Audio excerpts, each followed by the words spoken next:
ये पहले मेरी बात को ध्यान से सुनो। अपने घर में रहो, बच्चों के बीच में रहो, इसी जगह, और 23 घंटे तुम मेहनत करो इस शरीर से, शरीर के लिए। दुकान करो, दफ्तर का काम, खेती करो, इस शरीर के लिए, भोजन, कपड़ों के लिए, इसके लिए, दवा के लिए, सब, और बच्चों के लिए, इसके लिए।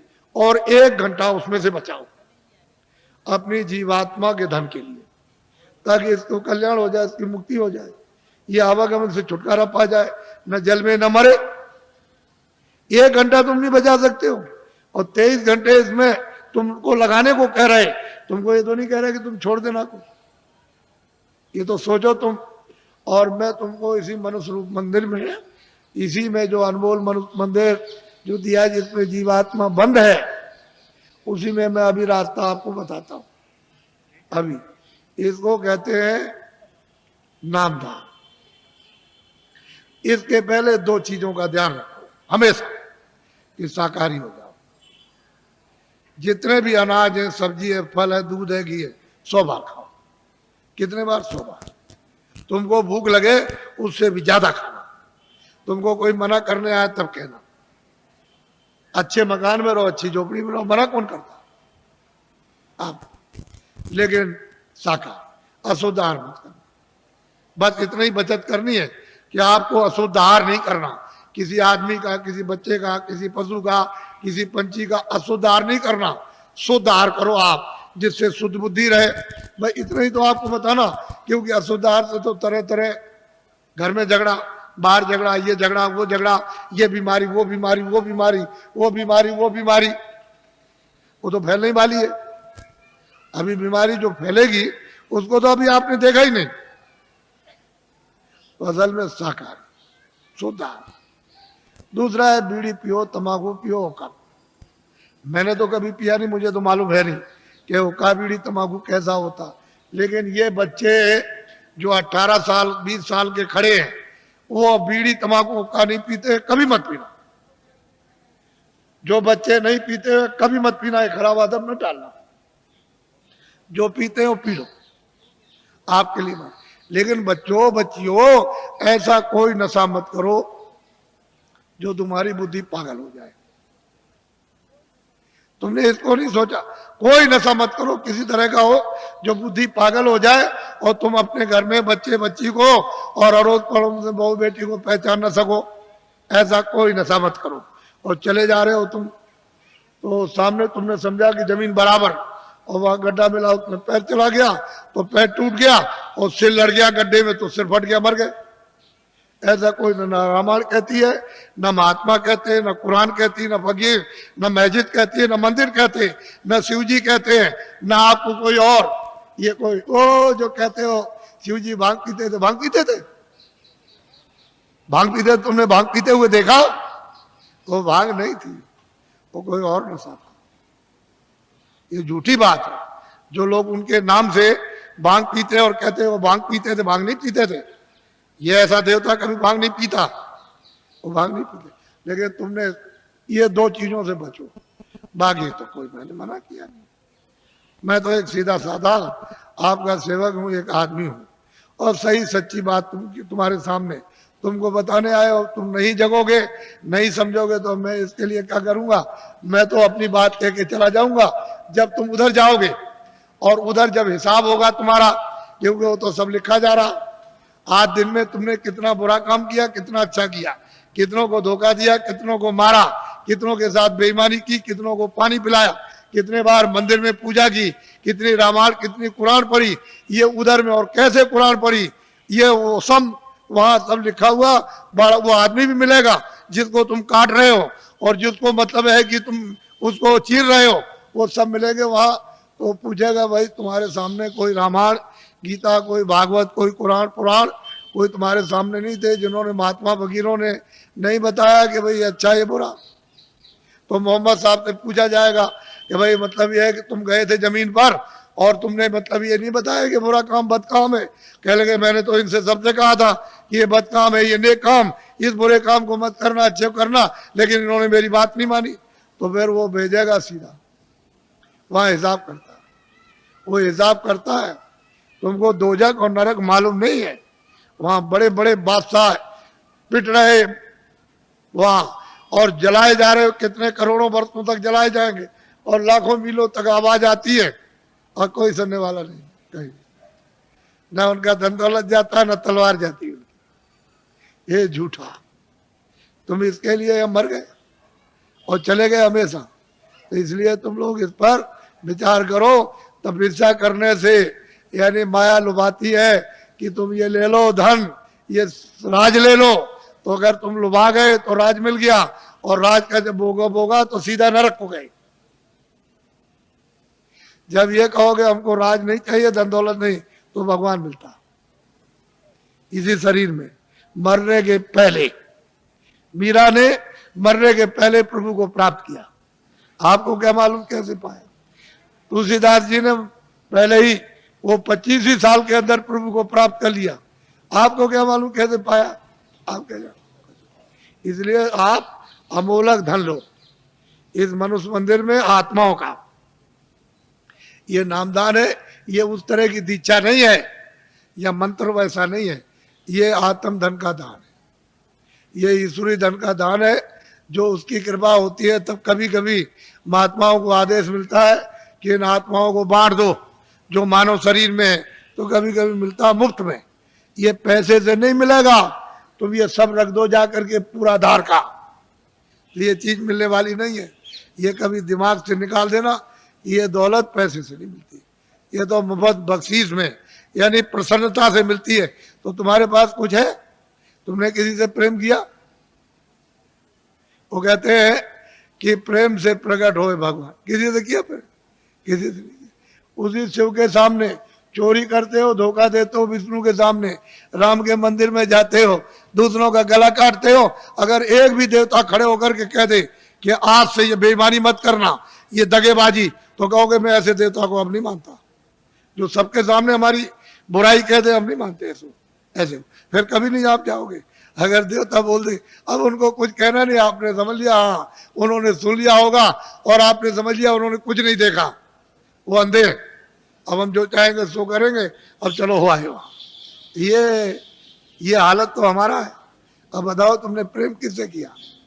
किससे प्रेम? वो तो कहते हैं प्रेम से मालिक मिलता है, आपने कैसे प्रेम?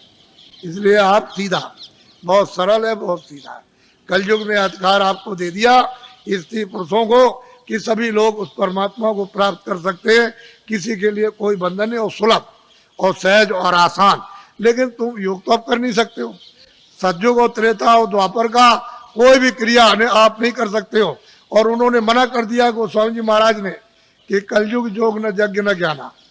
कहते कलयुग में कोई जोग मत करना, न यज्ञ करना, और न आपको ज्ञान होगा।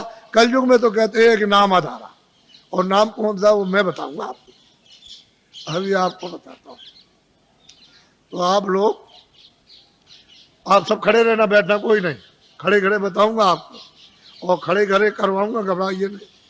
जो जो भगवान का नाम बोलूं, सब लोग एक साथ एक आवाज में बोलना, और सब लोग बोलेंगे जो बैठे खड़े, शुद्ध बोलना, शुद्ध, अशुद्ध मत बोलना, शुद्ध बोलना। जो जो नाम में बोलता जाऊं आप बोलते जाना, जब मैं अंत में चुप हो जाऊंगा तो आप लोग चुप हो जाना। अशुद्ध मत बोलना, शुद्ध कर लेना। मान लो अशुद्ध बोल दो तो फिर शुद्ध कर लेना दोबारा। इसलिए जो जो नाम बोलते जाना, जब मैं चुप हो जाऊंगा तो आप चुप हो जाना। बोलो जय गुरुदेव। लेकिन थोड़ा सत्संग मिलना चाहिए, तो जरा ठहर जाओ। अभी मथुरा में एक बड़ा कार्यक्रम होने जा रहा, यही दिसंबर में, यानी कार्तिक के बाद जो अगन लगेगा, तो 15 दिसंबर से 21 दिसंबर तक 7 दिन का एक कार्यक्रम होने जा रहा। और उसमें यही साधना और यही मतलब है अनुभव होता है। वहाँ सत्संग भी मिलेगा और साधन भी और ध्यान भी, सब करोगे आप, और उस समय पर आप अच्छी तरह से कर सकते हो, क्योंकि वो वातावरण ऐसा होगा। फिर एक दूसरा कार्यक्रम इधर पूरब में रखा, यानी हिंदुस्तान के तीर्थों के राजा प्रयागराज इलाहाबाद में त्रिवेणी संगम। तो त्रिवेणी संगम पर 25 फरवरी से, ये तो 96 में मथुरा का, और वो इलाहाबाद का 97 में, 25 फरवरी से 6 मार्च तक 97 में 10 दिन का होने जा रहा बड़ा कार्यक्रम। और वो महामानव कुंभ, यानी माघ मेले के बाद महामानव कुंभ आपको दिखाई देगा। और वो 10 दिन, यानी 7 मार्च को शिवरात्रि है, वो एक दिन पहले ही समापन हो जाएगा, 10 दिन का होगा। आप जरा इसको लिख लेना। और ये जो आपने 5 नाम, 5 रूप, 5 स्थान हरे के बाजे, ये जो आप लिखाओगे, लिखा हुआ ले लोगे, ये तो यहाँ के लोग आपको दे देंगे। अगर कम पड़े तो आप जल्दी लिख लेना। फिर दूसरी बात यह है कि थोड़ा सा पता भी दे दिया करो कि कभी कोई पूछा जाती हो कि साधन भजन करते हो कि नहीं करते। ये ऐसे गए लेकर के ताक में रख दिया। किसी ने आकर के कभी मिले, पूछा तो कहा कि भाई भजन तुमने ध्यान किया था? कह लगे हमने नहीं किया हो तो मैं भूल गया सब। तो तुम्हारा समय सब बेकार चला गया। तुमको तो दिया था काम के लिए कि भाई तुम जल्दी से अपना काम करो, अपनी जीवात्मा को जगाओ, तो तुमने ताक में रख दिया, वो सोती रह गई। तो बताओ इससे, इस काम में तुम्हें मिलेगा क्या? इससे ना कुछ मिला ना कुछ मिलेगा, और इस काम से खाली जाओगे। अगर तुमको कुछ करना है तो इसी समय के अंदर थोड़ा 1 घंटा समय निकाल कर अपना आत्म धन जमा कर लो। यही तुम्हारे काम आएगा। जब कोई रक्षा नहीं करेगा उस पीड़ा में, उस दर्द में, और 84 नरकों से अगर बचना चाहते हो, धन जमा करो जल्दी से। ये बहुत सुलभ है, इसमें शरीर पर कोई कष्ट नहीं। बस मन की घेराघारी थोड़ी करनी है कि कहीं उतने समय के लिए न जाए, ये थोड़ा सा रुक जाए, कानों के साथ आंखें, भाई इतना ही काम करना। इसमें शरीर का कोई कष्ट नहीं। और करो कैसे भी, लेट के, बैठ के, जंगल में करो, घर में करो, कुर्सी में करो, लेकिन उसका तरीका तो सीख लो। थोड़ा सत्संग मिलेगा तो जल्दी सीख जाओगे, और नहीं मिलेगा। अभी तक तो आपको ये बातें मालूम नहीं थी, ये तो आपको नई बातें आज मालूम हुई। आपके लिए तो नई है, लेकिन ये सनातन है। जब से तुम आए एक रास्ते से, और उसी रास्ते से वापस हो गए अपने घर के लिए, अपने देश के लिए। दूसरा कोई रास्ता नहीं है। यहाँ भटकते फिरो चारों तरफ तो जल मरण होता रहेगा। 84 जाओ, नरकों में जाओ, जल में मरो, और जो किया उसका भोग भोगो। और कभी मनुष्य शरीर मिलेगा तो फिर तुमने वही काम किया, और फिर चले गए आप फिर 84 नरकों में। तो ये ऐसे ही चलते रहोगे, ऐसे जल में मरो, जल में मरो। तुमको कहीं स्थिरता नहीं मिलेगी, स्थिरता वापस जाने का। जब ये भजन करोगे, नाम डोरी को पकड़ लोगे, चढ़ चलोगे ऊपर। वो तो ऊपर खुले हुए मैदान है, और वहां तो अंधेरा कभी है नहीं, न कभी अंधेरा होता हो तो प्रकाश ही प्रकाश, रोशनी रोशनी। जरा सा आंख के ऊपर उठे कि बस प्रकाश ही प्रकाश है, अंधेरे का नाम नहीं। वहां कभी अंधेरा होता ही नहीं। तो तुम उधर चलो, जब उजाले में खड़े हो जाओ तो ये सब देखना सुनना, तब तुम्हारी समझ में आएगा कि बाबा जी ने क्या दिया। कुछ तुम मेहनत करो, कुछ हम करें। बोलो जय गुरुदेव। कुछ तुम मेहनत करो, कुछ हम करें, और ऊपर बैठे उनकी कृपा जल्दी हो जाए। और तुम मेहनत हम नहीं करेंगे, कुछ होगा नहीं। जल्दी करो, देर मत करो, और जल्दी से कृपा और दया ले लो, ताकि वो ऊपर बुला ले, और जल्दी से आप निकल चलो इस कूड़े कचड़े से। यहाँ कुछ मिलने वाला नहीं है।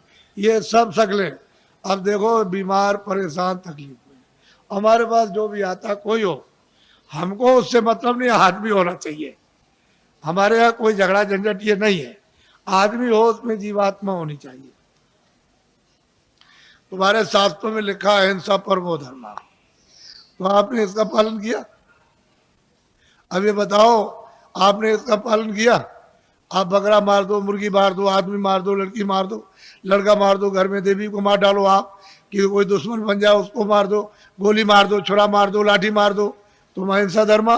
तुम किसी देवता को, किसी धर्म को मानते हो? कुछ नहीं। वैसे ही कहते हो, हम जानते कुछ नहीं, वैसे ही कह दिया बस, और कुछ नहीं, ऐसे ही। तो इसको समझ लो अच्छी तरह से, अच्छी तरह से समझ लीजिए आप मोटी बात को।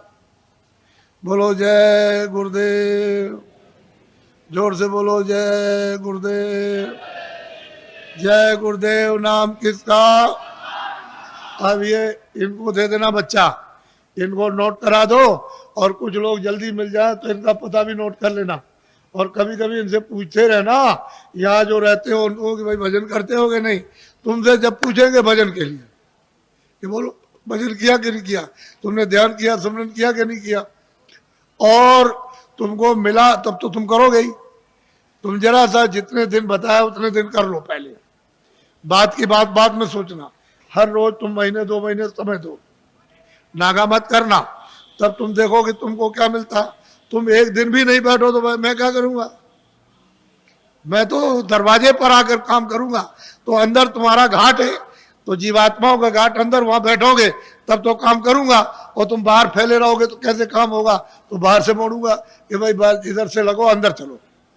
अंदर तो खुला हुआ, खुले हुए लोग, उधर स्वर्ग भी है, बैकुंठ भी, बड़े बड़े लोग हैं, उधर ब्रह्मांड भी है, उधर ब्रह्मा भी मिलेंगे, विष्णु भी मिलेंगे, शिव भी मिलेंगे, देवी देवता भी मिलेगी, ईश्वर, उधर बड़े बड़े अनेकों लोग, अनेकों ब्रह्मांड अनगिनते। लेकिन रस्ते से चलो तब मिलेगा, कैसे ही मिल जाएगा। बोलो जय गुरुदेव। अब देखो जितनी तकलीफ आपको हमको सब मालूम है। हम किसी के सिर पर हाथ रख देते हैं तो अपने को फौरन पता चलता है, ऐसे ही रखकर बस इतना ही रख दिया, मालूम हो गया कि तुमको कितने प्रकार की तकलीफें हैं। और यह भी पता चल जाता है कि तुमने क्या अपराध किए।